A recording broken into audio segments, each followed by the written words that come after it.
Filha, quando o mouse estiver ocupado.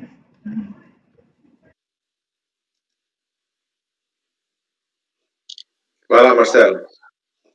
Pode prosseguir, doutor Marcelo. Microfone. O microfone tá ativo. Doutor Marcelo tem que ligar o microfone. Ok, pode continuar. Então, primeiro eu queria consignar que eu não sou implacável com a questão da preclusão processual em alguns casos. Segundo, agora eu tive a oportunidade de ver aqui, e de fato, o conjunto probatório ele é insuficiente, mesmo o apresentado em segunda instância. Porque numa circunstância como essa, a gente sabe bem, isso é ser disso, que as empresas não mandam os informes de rendimento, tá? Porque também não há nenhuma pena em relação a isso. O que a Energisa deveria ter apresentado eram pelo menos uma amostra expressiva das notas fiscais, né, com as respectivas retenções e os lançamentos contábeis, mostrando que ela recebeu o valor líquido e, portanto, sofreu as retenções, tá certo? E, diante disso, eu acho que a gente teria elementos até para converter o julgamento em diligência, para fazer uma validação. Mas o que me parece aqui é que ela só apresentou planilha e alguns informes de rendimento. Eu estou certo, doutor Ari? Isso, doutor Marcelo, está absolutamente correto.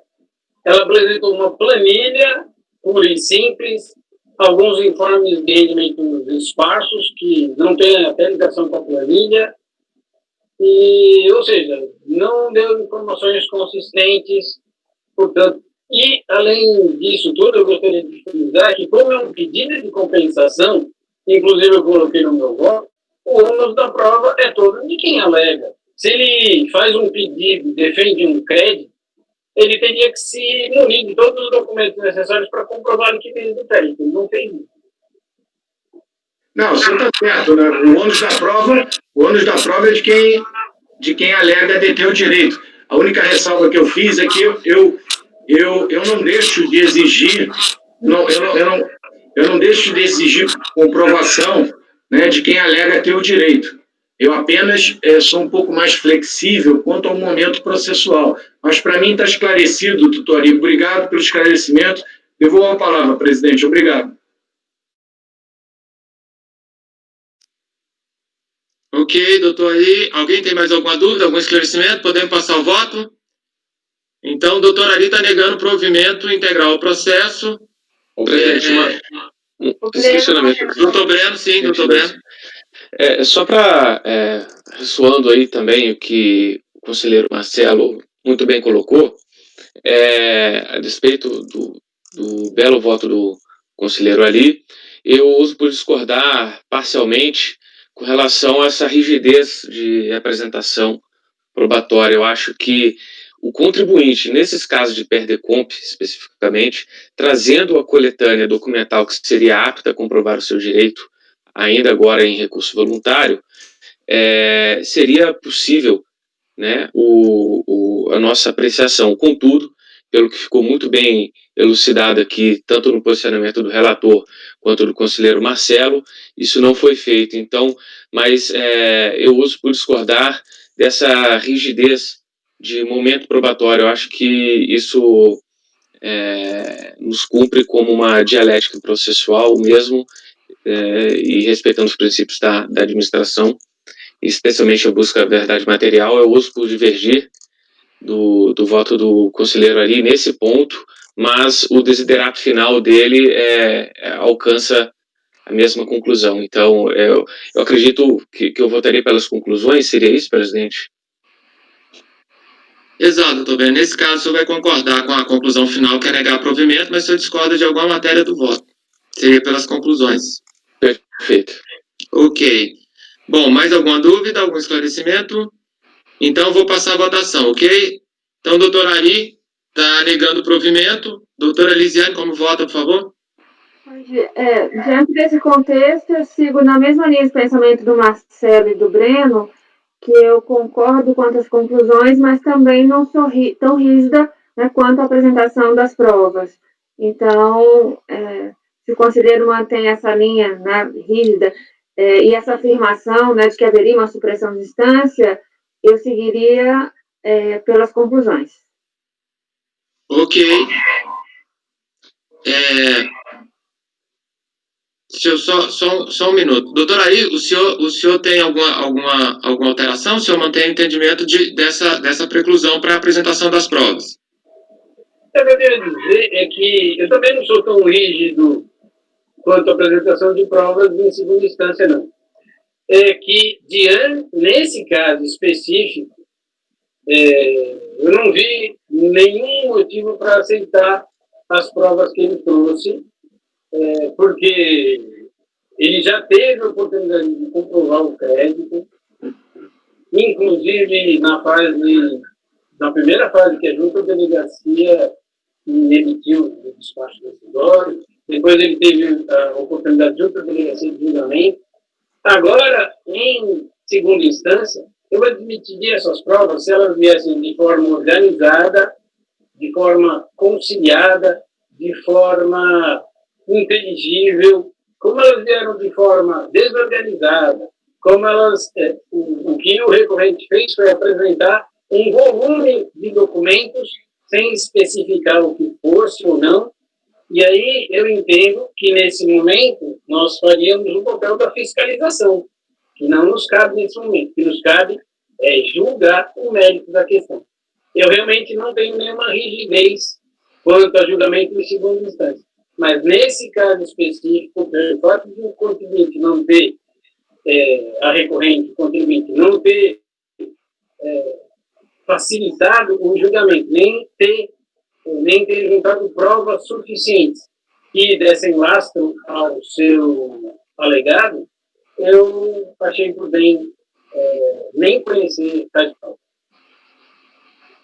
Ok, doutor. É porque eu estou achando que a gente, até pelo que a gente está acostumado no julgamento da turma, eu não estou achando que tem uma certa divergência, tá, doutor Breno? É porque a gente aceita, a turma em geral, até por unanimidade, em várias situações, aceita os documentos depois na segunda instância, eventualmente documentos, naqueles casos de despacho eletrônico, a gente tem bastante, que eles são genéricos, a gente aceita esses documentos, inclusive, eu tenho processos que a gente vai julgar hoje, que foram baixados em diligência, hoje não, durante a reunião, que foram baixados em diligência para poder, e depois de documentos apresentados em segunda instância para a gente verificar documentos. Então, eu acho que é porque talvez não tenha ficado claro, pelo que eu entendi do voto do doutor Ari, ele não está dizendo que não aceita os documentos. Ele diz que nessa situação, em razão dos documentos não terem sido apresentados da forma que poderia ter sido feita, vamos dizer, em outros momentos, ele não está aceitando e entenderia que se a gente fizesse esse trabalho agora, a gente estaria fazendo um trabalho que teria sido feito lá no início. Mas eu não estou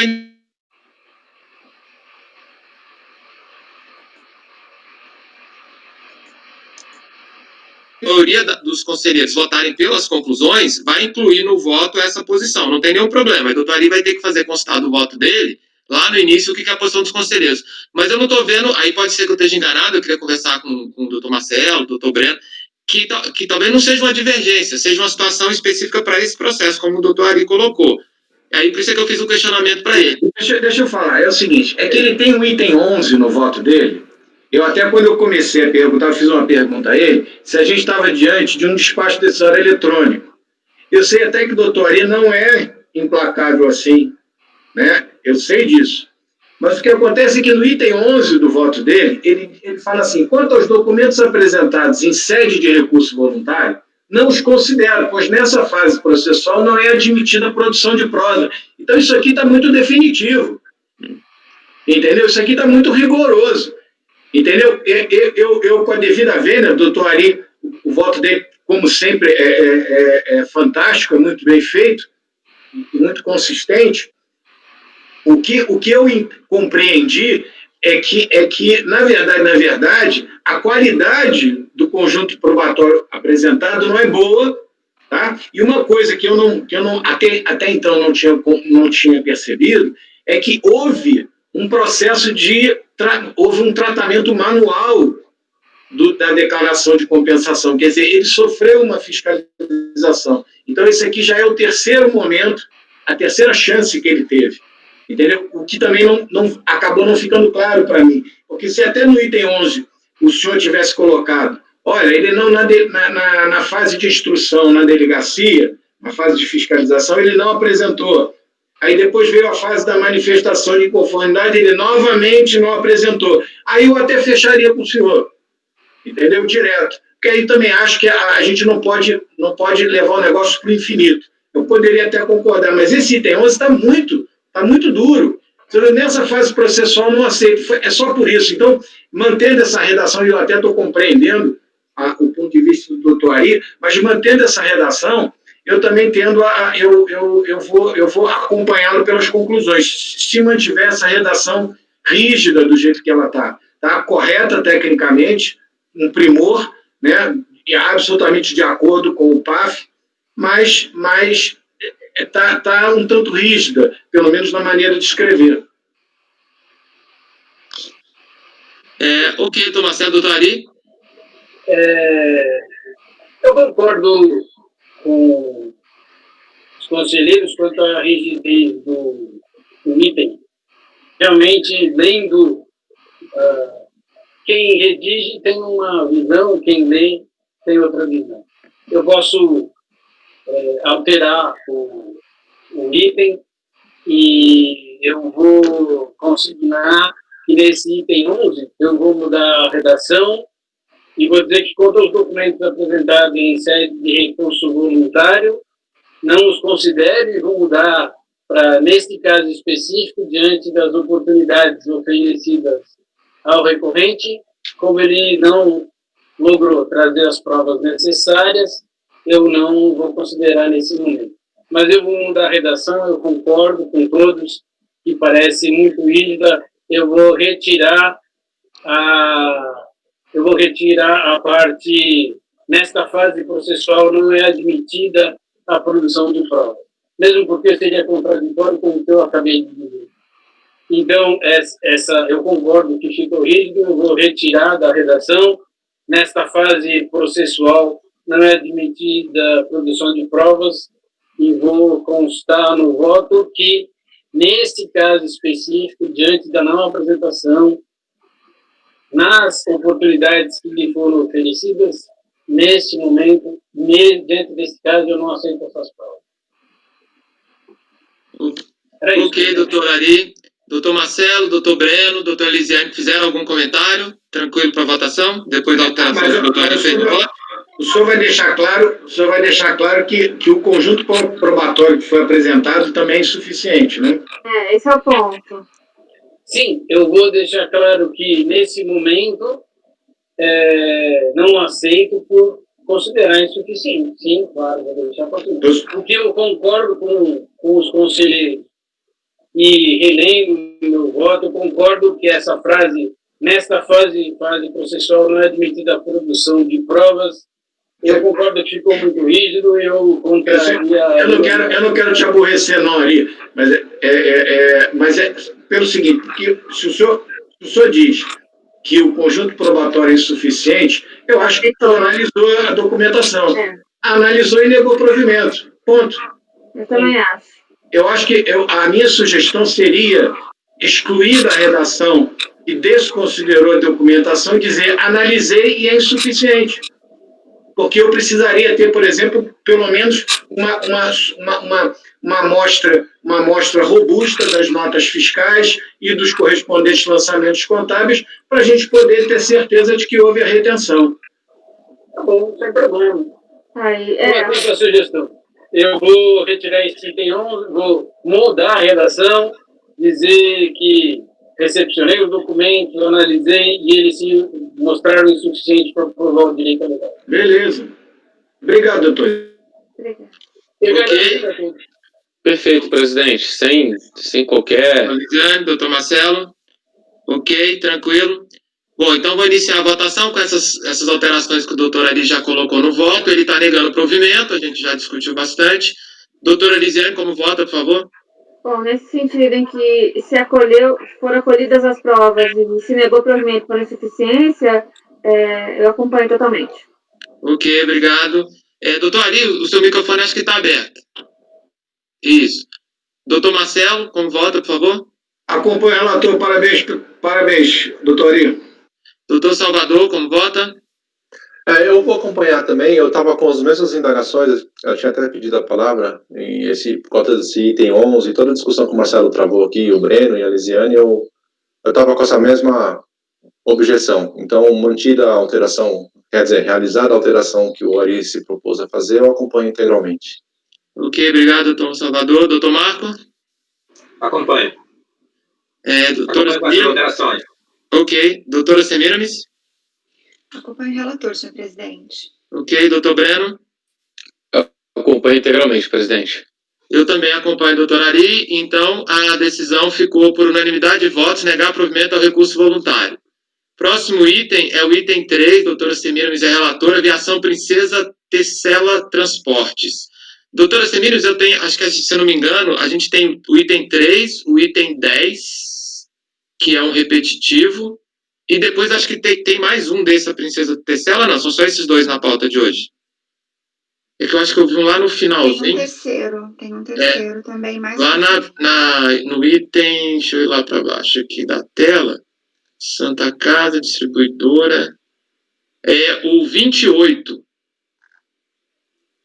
Eles são a mesma coisa, a gente pode fazer, é só porque a gente vai adiantar, né? Não sei se tem uma diferença, a gente pode fazer um por um, não tem problema não, eu não vejo nenhum problema não, é só porque como ficou separado, né?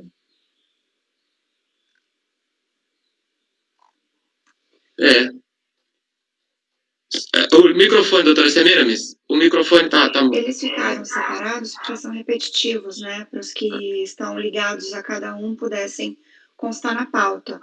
Então, os dois primeiros, eles têm o mesmo conteúdo, agora o 28 é diferente. Então, nós podemos fazer os dois juntos. Os dois que eu me refiro é o item 3 e o item 10. Esses são iguais em matéria. Agora, o seguinte, que é o 28, aí não é igual. Nós temos que fazer separado.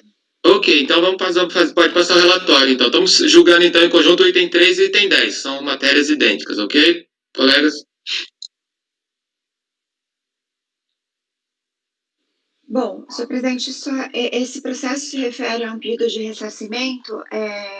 Aviação Princesa Tecelã de Transportes, ela pediu ressarcimento de PIS e COFINS de créditos que ela julgou indevidos, que são referentes às parcelas das contribuições de PIS e COFINS do varejista que estariam embutidos no preço dos combustíveis quando da aquisição pelo consumidor final, direto da distribuidora, sem passar pelo varejista, para o período de 2009, agosto e setembro de 2009. Já na origem, o pedido foi indeferido por falta de previsão legal. E a sustentação da empresa no sentido de que isso seria um caso de substituição tributária. Então, ela poderia pedir esse ressarcimento. Então, na origem, já foi negado por falta de previsão legal e o acordo da DRJ de Ribeirão Preto também negou o provimento à manifestação de inconformidade.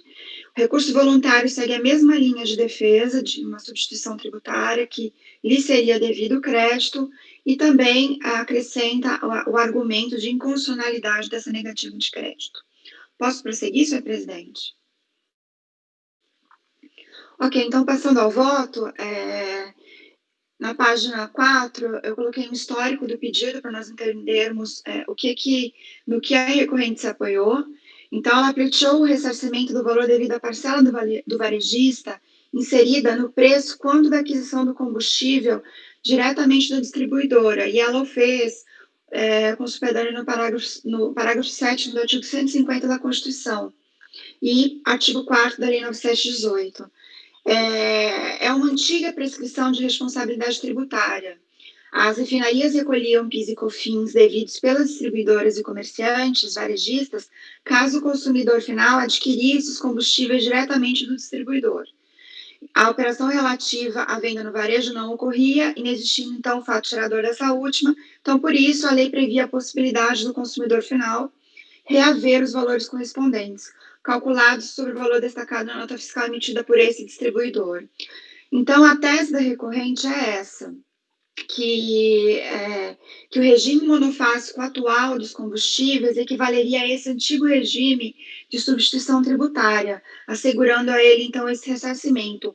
Mas houve uma mudança na legislação muito antiga, que foi a conversão da MP 1991 na Lei 9.990 do ano de 2000. Então, a eficácia dessa lei, a partir de julho de 2000, não existia mais essa operação de substituição tributária para os combustíveis. Então, por essa razão, já na origem, o crédito foi negado por falta de amparo legal, porque o ressarcimento que o contribuinte pleiteia em relação a 2009 e o regime a que ela se referia cessou em 2000.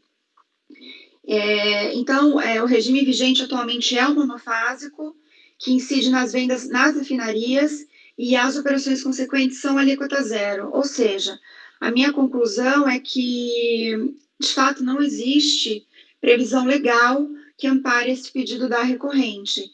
Então, eu voto por negar o provimento e também aplico a súmula CARF número 2 para todos os pedidos de inconstitucionalidade e também para afastamento da legislação, seja da Selic, seja da legislação do monofásico atualmente. Então, a minha conclusão, senhor presidente, é por negar provimento ao recurso voluntário.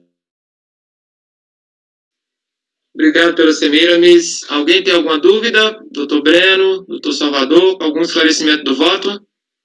Tranquilo para votação? É uma matéria bem, acho que eu já fiz alguns votos dessa, é bem conhecida.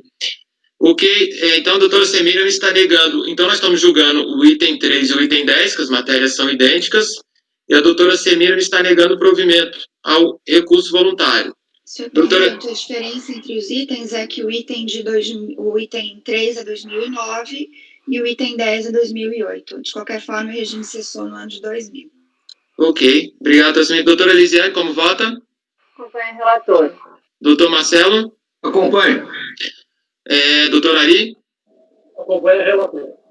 Doutor Salvador? Acompanha a relatora. Doutor Marco? Acompanha a relatora. Doutor Breno? Eu acompanho, presidente. Eu também acompanho a relatora, então, por unanimidade de votos, negar provimento ao recurso voluntário para os itens 3 e 10 da pauta. Os itens 4, 5, 6, 7 e 8 da empresa Almeida Rotenberg Bosco e Sociedade, e 9 também, eles foram retirados de pauta a pedido do contribuinte, então eles não vão ser julgados nessa reunião. Vamos passar para a sessão presencial, quando a gente tiver uma reunião presencial. Bom, o próximo item da pauta, a gente vai ter aviação 10 era um repetitivo, a gente vai ter os itens 14, 15, 16, 17, 18 também como repetitivo. Sobre o próximo item da pauta, então, para julgamento, a nossa pauta é o item 19, Organização Educacional, Cassiano Ricardo, doutor Ari é o relator. Já está lá colocado, doutor Ari, o voto na pasta T? Doutor Ari? Desculpem, já está lá. Ok, então pode iniciar a leitura do relatório.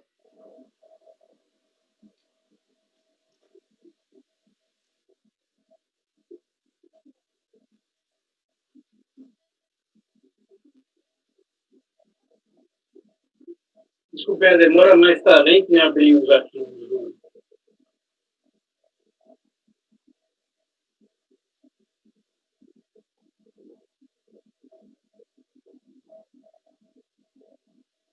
Pronto.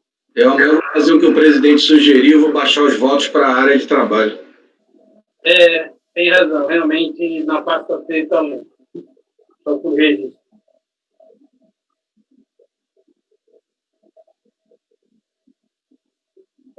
Esse caso aqui, são vários pedidos de compensação.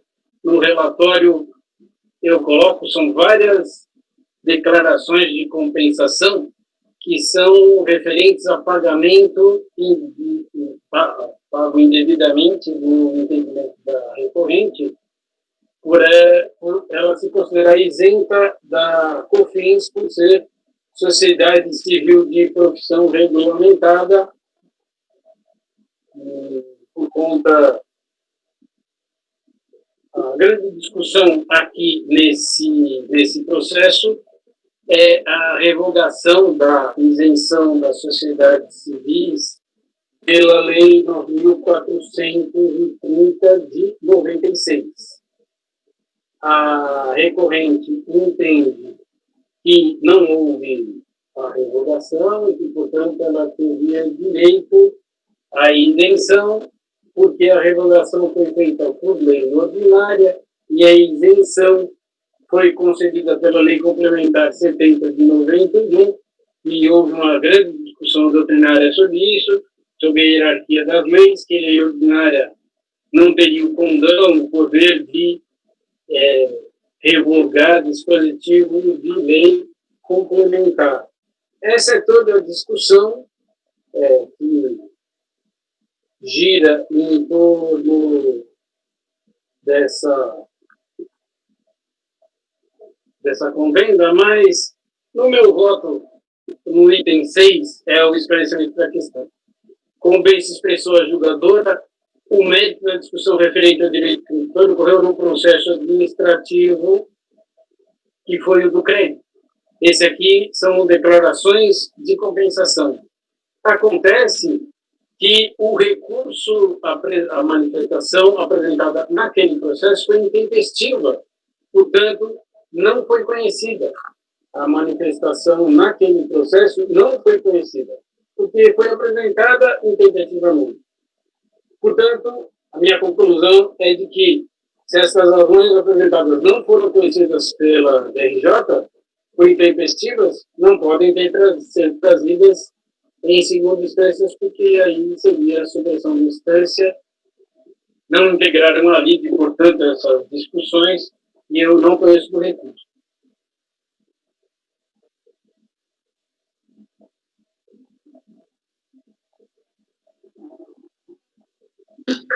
Ok, doutora, desculpa, eu estava mudo. O senhor não está reconhecendo do recurso voluntário, então? Exatamente. Ok, alguém tem alguma dúvida, algum esclarecimento? Doutor Salvador? Só para esclarecimento mesmo, tá? Essa manifestação de conformidade que foi considerada intempestiva, é nesse processo que nós estamos analisando? Ou é no processo, está aí no item 6. De 2001, ok. No outro processo de 2001, onde está a discussão do crédito. Esse processo foi formalizado para analisar o decompro. Ah, tá. Mas como a discussão do mérito está naquele processo foi intempestiva, a decompro não tem crédito para ser suportado. Entendi, obrigado.